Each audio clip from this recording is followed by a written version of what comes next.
Hello and welcome to part 4 of the second gen Cummins build. It has been months and months since I have made an update video.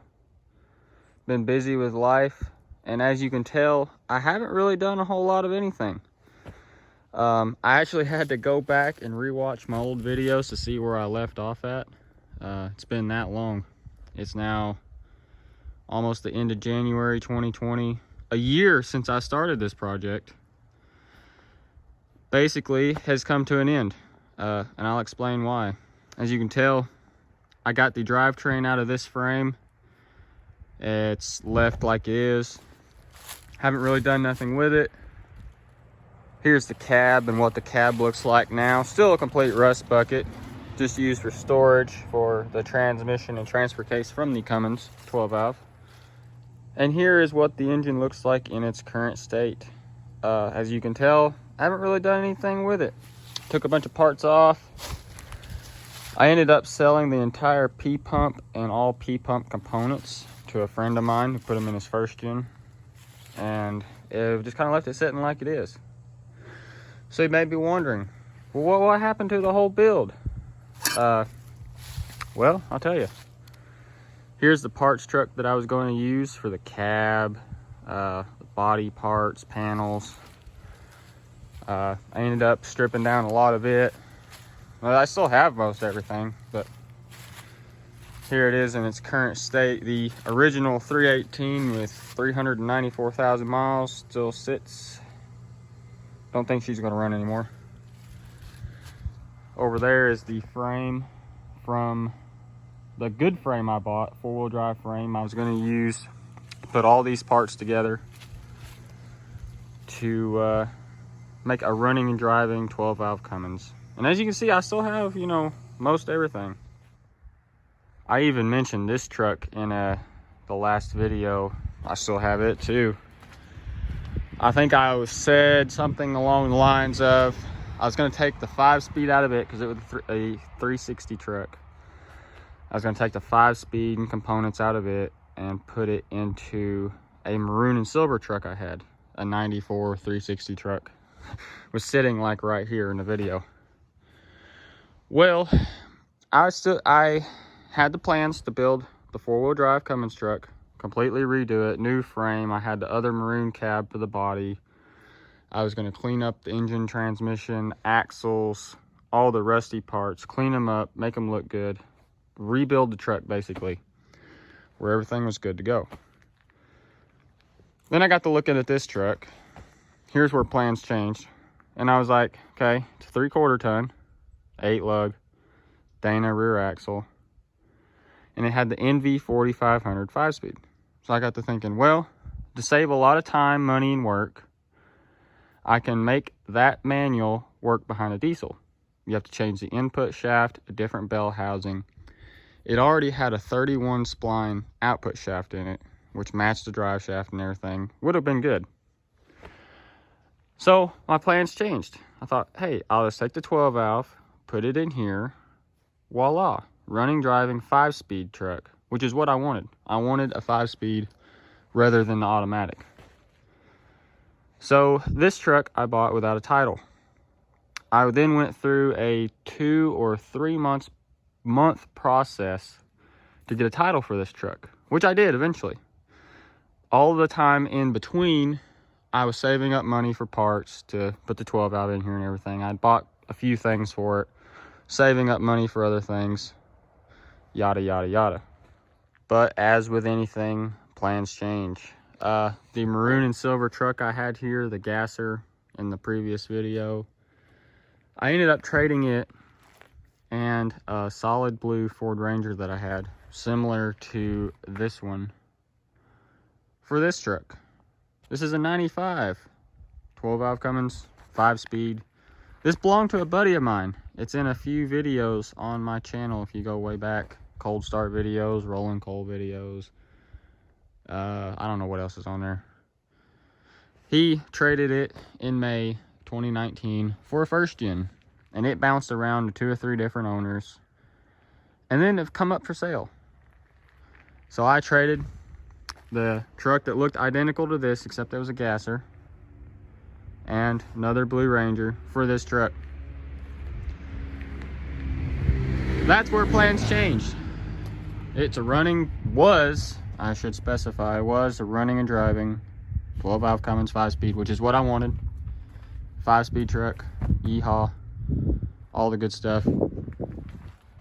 It is currently broke down. I don't think I'll be able to show you in the video.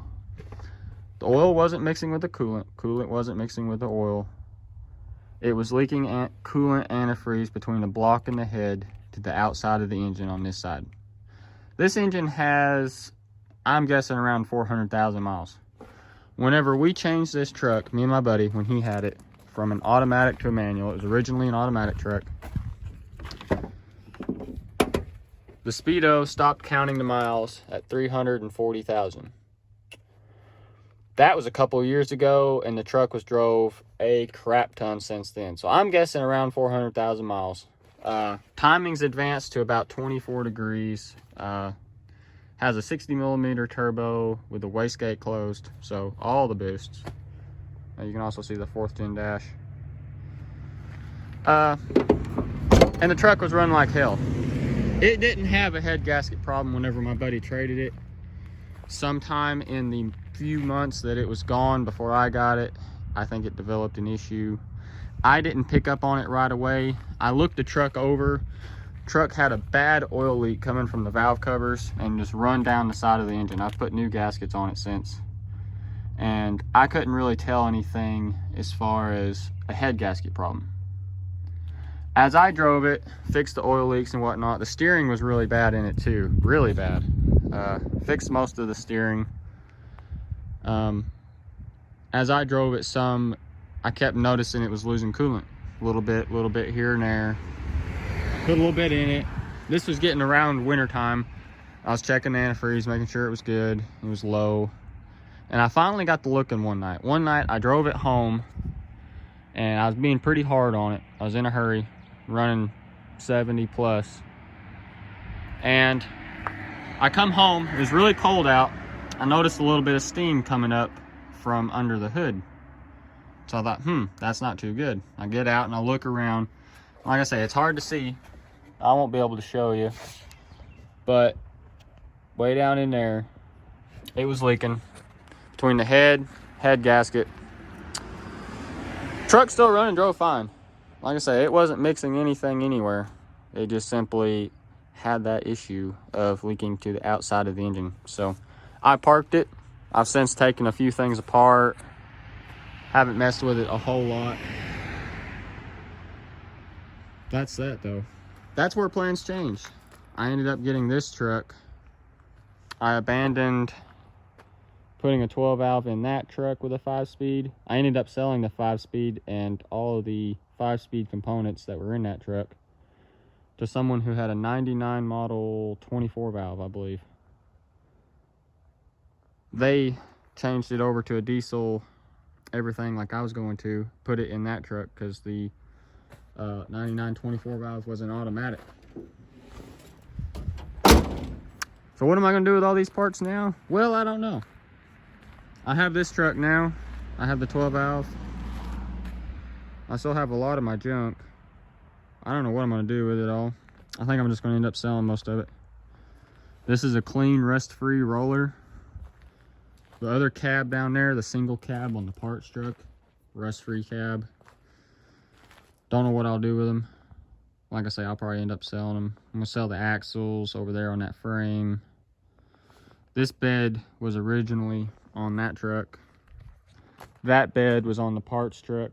I'm also going to take the fenders from the parts truck and put on there because those fenders have been cut a little bit to fill some. Originally, at one point in time, had some 22 by 14s with 37s on that truck. So you can tell why the fenders were cut a little bit. Needed to turn, but yeah, this is the part 4. It'll be the last video of the Cummins Build series because, well, I'm not building the Cummins anymore. This is an update video, kind of end off the hoo-haws and yee-haws and whatnot of what I was doing. I realized building a Cummins from ground up from a the worst, like the rustiest truck you could find into a nice truck was more than I'd be able to do. And even putting a 12 valve in here was going to be a lot. So I had too many trucks as it is. I have a daily, the Ranger. I had the other Blue Ranger and that 360 gasser. I have a couple other trucks that aren't even here. Well, one other one. I have that. So my best deal was just to trade the 2 for the 1. Everything's there. I already knew the truck. I knew most of the issues it had. The head gasket was a surprise, but a head gasket is not that hard to do. I'm gonna get some head studs while it's apart, new gasket, put it back together. She'll be good to go for another 400,000. But yeah, here it is, the ending of the Cummins Build series. You'll probably see more of this truck in the future.